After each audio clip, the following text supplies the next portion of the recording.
Is it good? We're good. Hey there, I'm Will. Welcome to Inspired By. Today I've got a cold. It's episode 1. Let's start as we mean to go on. So this series is about dissecting a particular area of interest, and right now we're working on kilohertz phase plant. But we'll soon move on to other areas of synthesis, beat making, mixing, whatever you guys want to see. So leave a comment down below, let me know what you want to see in future videos. Make sure you hit that bell icon so when I post some stuff, I don't know, you can mute me or something. So I wanted to do today's episode just on an overview of what phase plant is.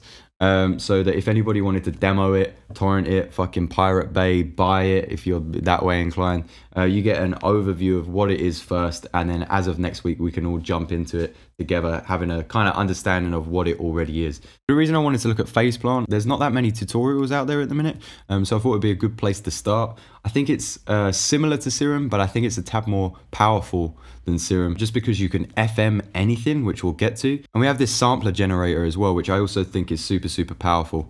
So on our main page here, what we have is our generators window, we have our effects window, and then we have our modulators window.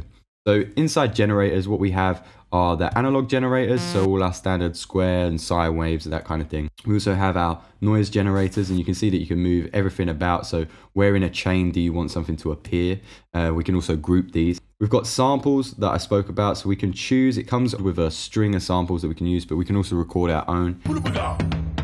And then we have our, infamous wavetable generator as well. So if we jump over into the effects window, I realize this is episode 1 and I keep looking at the microphone when I'm talking. We're gonna get there. If we look at the effects window, we have a whole roster of effects we can use. And what's really nice about Kilohertz, the guys that make phase plant, is they also let you use those same effects standalone as well. So if you're using a different synthesizer, samples, whatever, you can still add Kilohertz, like reverb, for instance. And then at the bottom here, what we also have is our LFOs, our envelopes, that kind of thing, our modulators that are going to affect our generators and possibly our effects as well. So let's do something real quick with phase plant just to show you how this works. So I'm just going to choose this standard analog generator.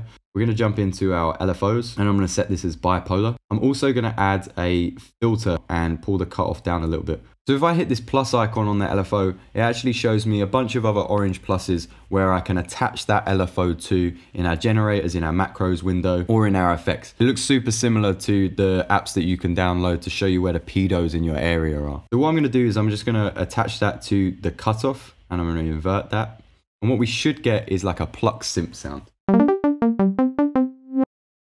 Mission accomplished. Good job, squad. So there's a super quickie guide to phase plant. I want you guys to download it. As of next week, like I said, we're going to jump into something that's a little bit more exciting, a little bit more edgy, and that should help your beat making and your own compositions come to life.